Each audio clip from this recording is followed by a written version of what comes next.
Ноокатта жүргөн селден алынган кадрлар. Кудай сактасын, Апшырат айылында кайра сел. Кулатаев айыл өкмөтүнүн Ноокат менен байланыштырган көпүрө кайра селге кетти деп бөлүшкөн Эмил Мажитов өзүнүн Facebook баракчасында. Мамлекет тарабынан кандай жардам болот? Мамлекет азыр бизди ойлойт, жалаат менен эле көлдү ойлойт. Оштуктарды ойлойт. Эми Кудайым будан нары ойлонуп калышы мүмкүн. Кече бир депутат айтат, Тазабек Икрамов деген. Мына адамдарга жанагы селден жабыркаган адамдарга жардам берилбей атат, же осы бул Ошто селдин кесепетинен каза болгондордун үй бүлөлөрүнө миллион сомдон берилет. Ош шаарына жана облуста селдин кесепетинен каза болгондордун үй бүлөлөрүнө 1 миллион сомдон компенсация төлөнөт. Бул тууралуу Камчыбек Ташиев билдирди. Ал бүгүн 19-июлда тик учак менен облустун аймагындагы сел түшкөн жерлерди көрүп, жергиликтүү эл менен жолугуш өткөрдү. Селден 76 үй такыр эле жараксыз болуп калган. Аларга 1 миллион сомдон акча беребиз.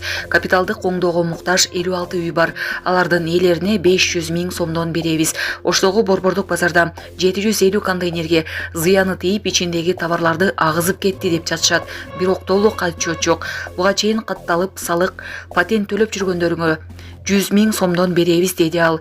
Ош мэриясынын жарандык коргонуу комиссиясы селден жабыркаган соодагерлердин чыгымдарын эсептөө иштери башталганын 18-июлда кабарлаган. Булак ЖТТВ Кежи. Ассалому алейкум, мусапырда эмгектенип жүргөн мекендештерим. Сиздерге Москва шаарынан кайрылып жатабыз. Бардык документтерди жасайбыз. ННН, СНИЛС, медкнижка, перевод паспорт, ТМС, трудовой договор, детский полис, регистрация 3 айга квартирага коюп беребиз, регистрация 9 айга квартирага коюп беребиз, базасын 1 ай сайын текшерип беребиз.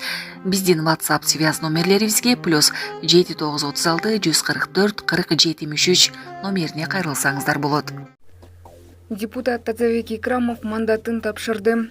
Боршайком 19-жылдагы жыйынында Жогорку Кеңештин депутаты Тазабек Икрамовду мандатынан ажыратты. Буга Икрамовдун өз эрки менен арыз жазганы себеп болгон.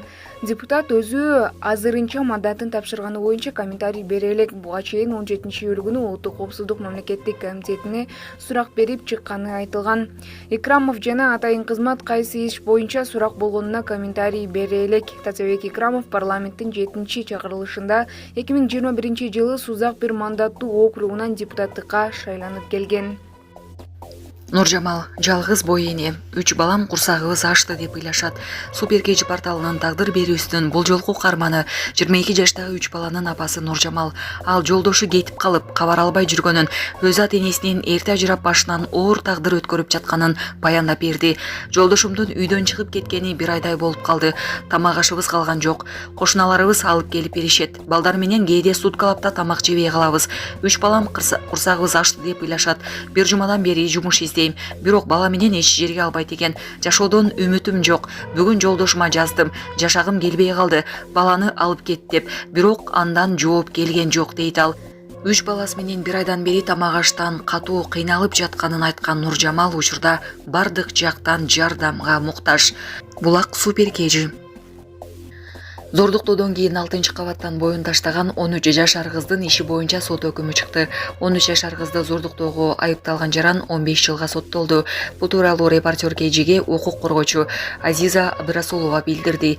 Иш Октябрь райондук сотунда каралды. Прокуратура өмүр бою абакка кесүүнү суранган. Чечим чыкты.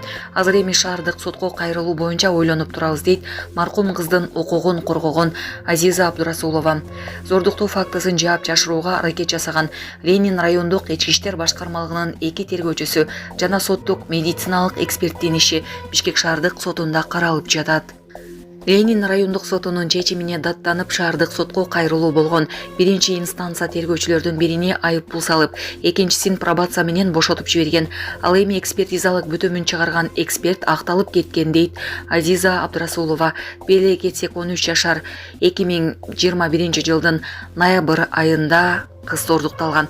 Ленин райондук ички иштер башкармалыгынын кызматкери өспүрүмдү бир жолу эле сурак алып, анын көрсөтмөсүн өзгөртүп, өз эрки менен жыныстык катнашка барганын жазып, эксперт болсо кыз 17-18 жаштагыдай көрүнөрүн айткан. Башкы прокуратура бул боюнча кылмыш ишин козгогон. Милиция кыймылдабагандан кийин зордукталган өспүрүм 5 айдан кийин 6-кабаттан боюн таштаган. Булак репортер KG. 76 үй oldu. Ошол 76 үйдүн ар бирине азырынча миллион сомдон акча беребиз. Мамлекеттен. Авариялык үйлөрдү, бузула турган үйлөрдү миллион сомдон акча беребиз. Ошону жана айтканым ошондон акимдер, урматтуу акимдер, сиздер ошону контролдойсуздар. Макулбу?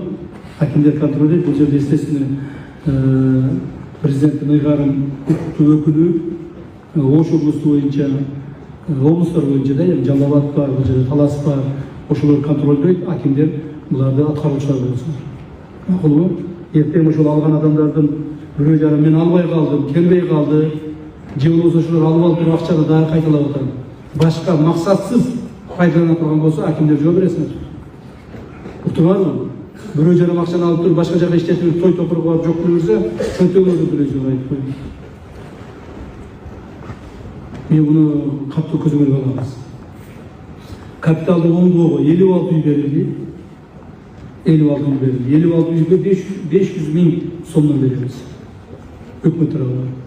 Муну дагы ошол акимдер, естественно, президент ыйгарым укуктуу өкүлү баш болуп акимдер контролдойсун. Капиталды оңдоого 56 үйгө 500 000 сомдон беребиз. Андан сырткары ушул нерселердин баардыгы мына Ош базарындагы жанагы не деп коет, ишкерлер боюнча 750 контейнерге зыяны тийип, ичидеги товарларды агызып кетти деп айтышат. Эми ал жер 750 болду, 720 болду. Ичинде канча товар бар эле, тияк-тияктардын отчету жок болуп атат азырчы. Отчету жок болду. Өзүнөн сурасаң билбейт. Мен бүгүн барып өзүнөн сурадым, ичинде канча товар бар десем билбейм. Канчасы агып кетти мен билбейм. Канчасы калып кетти мен билбейм. Калган алып чыктым болду дейт. То есть эч нерсе билбейт да. Өзүнүн товардын отчетун билбейт. Ошондуктан биз баштан айтып атканбыз, кассалык баягы ККМдерди койгула аппараттарды. ЭТМдерди алгыла. Жана товарды кайдан алып атасың? Ушуну отчетун кылгыла деп ошончо безилдеп атабыз. Мына ошону жасабадым атып бүгүнкү күндө урматтуу ишкерлер биз сиздерге канча акчаны төлөп беришти деп билбей атабыз. Товардын отчету жок болсо, ККМ жок болсо, кантип аныктайбыз аны? Сөз менен аныктайбыз. Бирок ошол эле мезгилде силерди биз жардамсыз калтырбайбыз. Жардамсыз калтырбайбыз. 750 контейнер деп атат. 750 контейнерден ар бирине 100 000 сомдон акча беребиз. Анча-мынча товарларын, анча-мынча агып кеткен жана башкаларын толуктап алыш үчүн 100 000 сомдон 750 контейнерге. Бул жерде эми эң негизи кимдерге беребиз? Меники агып кетти деп эле кол көтөргөндөргө эмес. Меники жок, мына менин контейнерди агып кетти деп эле чуркап чыгып кыйкыргандарга эмес. Ошол жерде регистрация болгондорго, налог төлөгөндөргө, патенти барларга, мына ошолорго гана беребиз. Мындан ары биздин граждандарыбыз, атуулдарыбыз мыйзамга баш ийүүнү билиш керек. Тартип болуш керек деп, тартиби жок эле жашайбыз, качанга чейин жашайбыз?